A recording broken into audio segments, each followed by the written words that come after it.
Welcome back to the Will Stevens Show on WXAN 103.9 FM, and we are privileged to have on the phone line with us the new director of the Illinois Department of Corrections, Mr. Micheal Randle. Good afternoon to you, Director. Good afternoon, Will. You know, I know you've got a pretty busy schedule today as you make the rounds and kind of introduce yourself to the state of Illinois via the airwaves and the media, so we'll just jump right in. Give me a little bit of your background. I know you were born in Chicago. However, after that, your path led you to Ohio. How did life lead you down that path and then back again here to your home state? Well, thanks, Will. First of all, yes, that's correct. I was born in Chicago. Attended William Penn Elementary School there, and after elementary school, my ninth grade, my family moved to Ohio, and so I had been in Ohio since that time. And as you know, a few months ago, Governor Quinn asked me to come over and become the Director of Corrections for Illinois. You know, and that really leads into my next question, and I'm interested in to know, were you surprised when you got the call offering the job of the IDOC director at all, and who made that call? I mean, that's got to be an interesting day. Well, first of all, yes, I was surprised, and the contact was made by a member of the governor's staff, and they had informed me that they had been doing a national search for a corrections director, and my name had come up a few times as someone that they wanted to be part of their interview process. And so I came up and interviewed with several staff members in the governor's office and was one of the finalists, and had a subsequent interview with the governor. And then a few days after that, received a call and was asked if I was interested in accepting the position, and I agreed to accept it. Well, you know, the IDOC here, and I know that some aspects of the Illinois Department of Corrections and the Ohio Department of Corrections will be the same. When you look at IDOC and some of the challenges they face, number one is understaffing.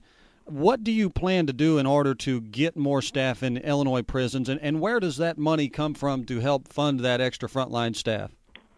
Well, I think two things. I think, number one, you have to look at this system as a whole. We don't just provide prison services to the citizens of Illinois. We also provide parole services. We have a number of adult transition centers. We have a lot of different facets to the agency that all culminate in making us the Department of Corrections. And so I think as we look at the challenges for staffing, I think, number one, we have to look at primarily what is our agency's core missions and core values, and then allocate resources according to what is the most important functions that our agency is responsible for, and make decisions with very limited resources based on that.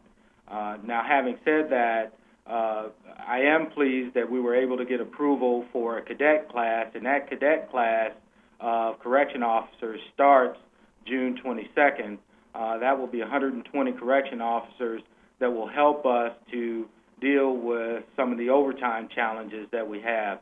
It's not the total solution, but it certainly is part of trying to help reduce costs in terms of how our prisons are currently operating. And when you talk about those 120 cadets, and I know you've only been on the job a short period of time, perhaps even haven't had a chance to see all of the facilities, but is there any idea as to where those officers will be directed to, which facilities? Well, there is a plan in terms of where they're going to go. I don't have that plan in front of me, but I can tell you we're prioritizing those institutions that have the most serious need in terms of overtime and those sorts of things. You know, I have to ask, there was a News Channel 10 in Columbus had reported earlier this year in March that there was a controversy between a fraternity brother of yours and a furniture made by inmates, and an Ohio Inspector General looking into some things there. Was there anything that you feel like you need to address as far as those allegations or any impropriety there that you should need to clear up?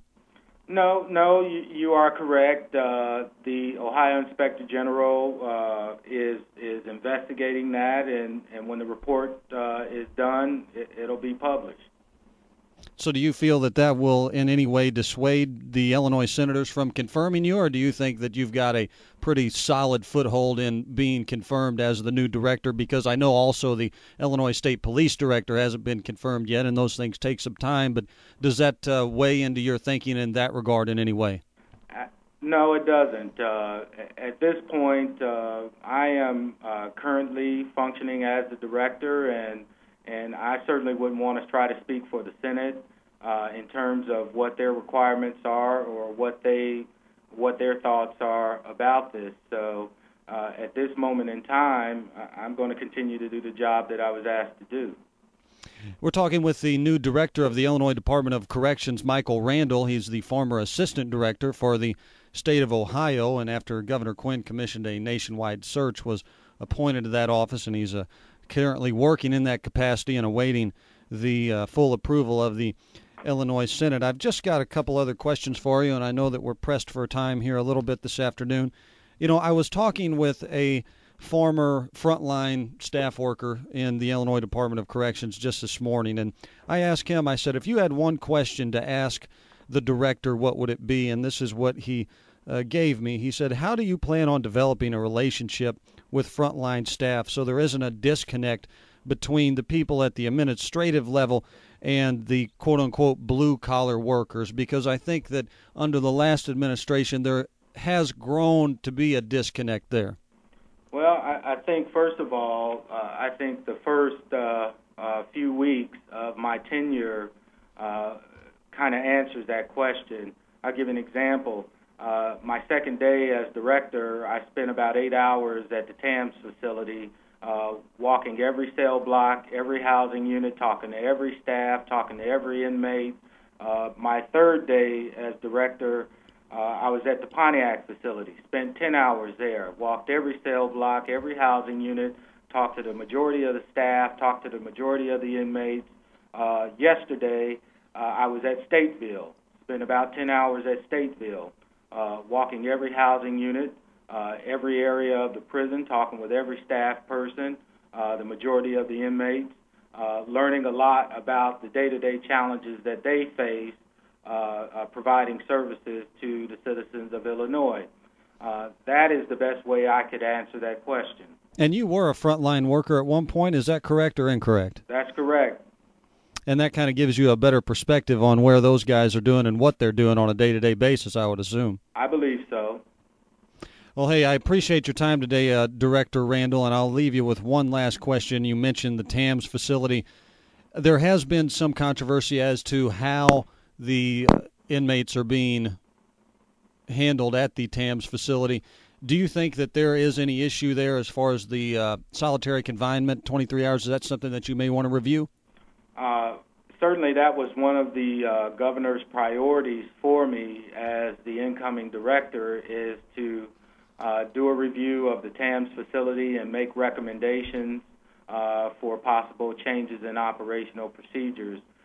What I would like to say is, in that day that I talked about earlier, spending at TAMS, I found that the staff at TAMS certainly are professional and compassionate about how they care for the offenders there. I was very impressed at the level of commitment they have, and I was impressed with the amount of interaction that they have with the offenders at TAMS.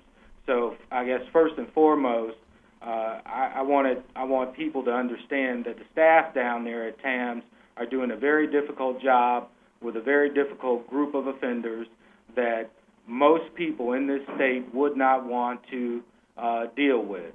And they do it in a manner that is professional and compassionate with regards to the services that they deliver. Beyond that, we can always get better at what we do. There's always room for improvement, and certainly we will work towards looking at the entire operation there and making recommendations for possible improvement. That is the new director of the Illinois Department of Corrections, Mr. Micheal Randle. Director, I appreciate your time this afternoon. Thank you very much, Will. And you have a good day. You too.